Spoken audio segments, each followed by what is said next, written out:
Hola, hola. Hoy vamos a hablar de las etapas en la elaboración de un diseño de una planta química. Ahora bien, para desarrollar ese proceso o ese diseño de ese proceso, se deben seguir varias etapas.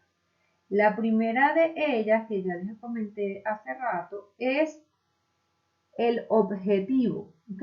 Determinar cuál es la problemática que se quiere resolver, cuál es el problema que se quiere abordar, cuál es el objetivo de ese proceso. Aquí lo llaman determinar necesidades del consumidor, que realmente es una necesidad percibida, bien sea consumidor, bien sea fábrica, bien sea ambiente, bien sea proyecto, como lo quieran decir. Eso es lo primero que se debe hacer. Luego se deben establecer la base de diseño. Para establecer o definir las especificaciones de diseño, se debe primero traducir esta necesidad que se tiene, ¿verdad? Esa necesidad en una cierta base. La base es el comunicado más preciso que se tiene del problema que se quiere realizar. Es decir, todas las consideraciones o variables que se tienen que tomar en cuenta para resolver la problemática. Eso incluye, por ejemplo, el caudal de producción, o sea, cuánta cantidad de cosa o de esa cosa, de ese producto que se quiere obtener, en qué cantidades se necesita obtener, las especificaciones de la pureza de tanto reactivos como productos, ¿verdad? La mayoría de los productos, eso va con las normas, ¿no? También la información detallada sobre las limitaciones que influirán en el diseño.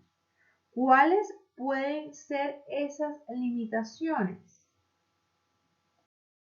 Esas limitaciones o esas bases las vemos aquí en esta otra lámina.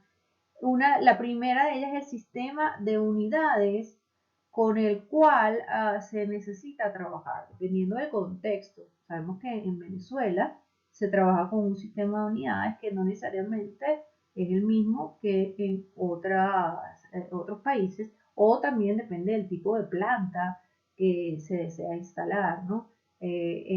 Por ejemplo, en la industria de petróleo se trabaja mucho con las unidades del sistema inglés, ¿no? Y en cambio en otro sistema con el sistema internacional. También es importante saber los códigos de diseño, tanto nacionales como locales, o de la compañía donde se va a hacer el trabajo, ¿no? O se va a realizar este diseño, ¿no? O esta planta. También es primordial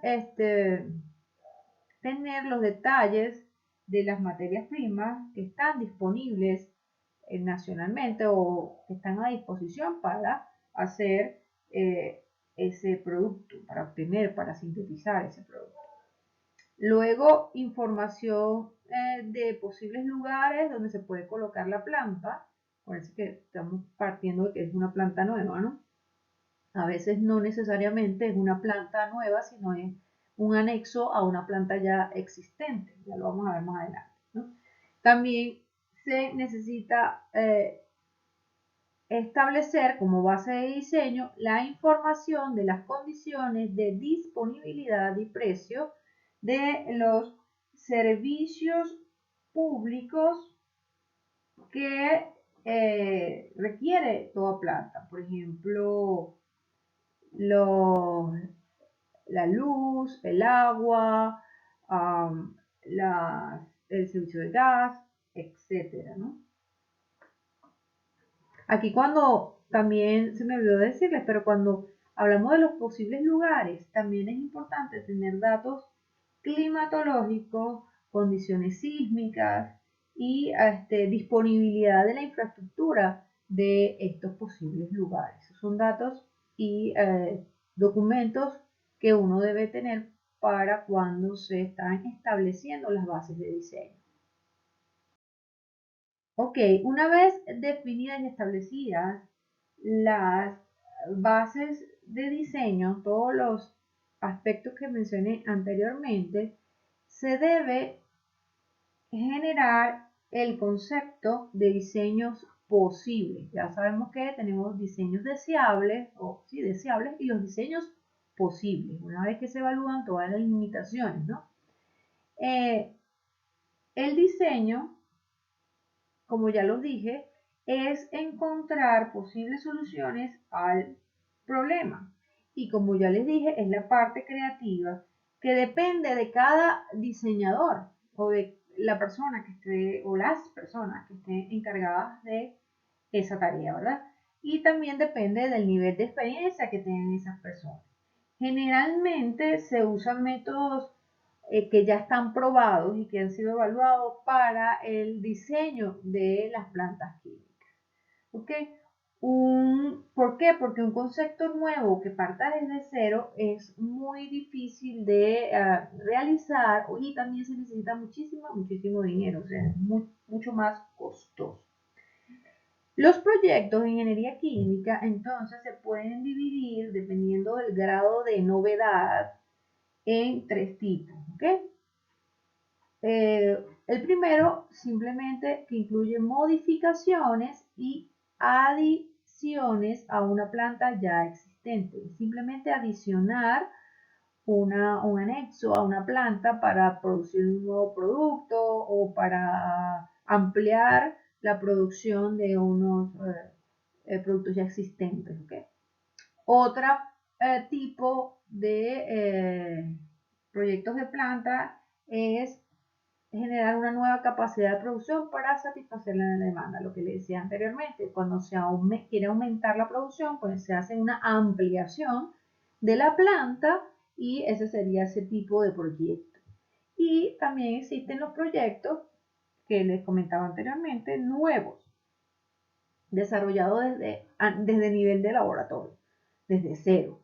Estos son los que les menciono que muy pocos se hacen, o sea, o es más difícil que se haga hoy en día por lo costoso. Generalmente se hacen modificaciones o nuevas capacidades. Claro, eso no quiere decir que no se hagan, sí se hacen, pero son más costosos y por supuesto llevan más tiempo, ¿no? Luego, como etapa de desarrollo de un diseño o un proceso, vienen lo que se llaman las pruebas de aptitud. ¿Ok? Las pruebas de aptitud con P, que son pruebas que se realizan para saber si de esas alternativas cuáles son las más aptas. Estas deben probarse para saber si son aptas, deben probarse para ajustar los objetivos a ellas. O sea, si ya tenemos varios diseños posibles, hacemos las pruebas de actitud y ven si se pueden ajustar los objetivos a los resultados de la prueba. Okay. El diseñador debe reunir toda la información necesaria para el modelado del proceso con el fin de predecir los rendimientos que tendrá esa planta frente a los objetivos identificados. Eso son los que se hace en las pruebas de actitud. Eso se hace con modelaje. Eso se hace generalmente con computadora. O sea, acuérdense que estamos en una fase de diseño del proceso. No tenemos ya la planta. Entonces, eso se hace con simulaciones generalmente. Después, como quinto punto, viene lo que es la evaluación económica, optimización y selección. En esta etapa, una vez que el diseñador identificó unos cuantos modelos o diseños que sean candidatos a que cumplan los objetivos previstos, ¿verdad? Se comienza el proceso de selección. Selección de equipos, selección de materiales, selección de todo lo necesario, ¿ok?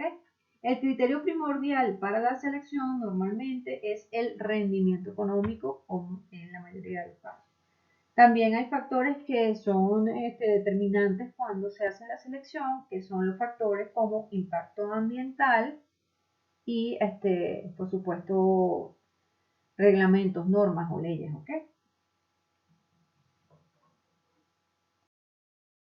Como sexta etapa en el desarrollo del diseño de una planta química tenemos lo que se conoce como diseño detallado y selección de equipos.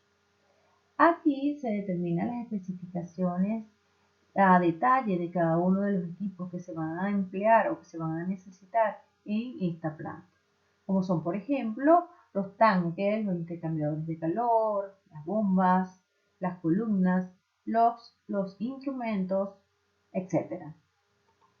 Con toda esta información, entonces, luego se hace lo que es la adquisición o compra de estos equipos y de todos estos materiales en una etapa séptima. También allí se hace la construcción y finalmente la operación o puesta en marcha de dicha planta. Y con ello se concluyen pues todo lo que son las etapas de desarrollo de diseño de una planta química.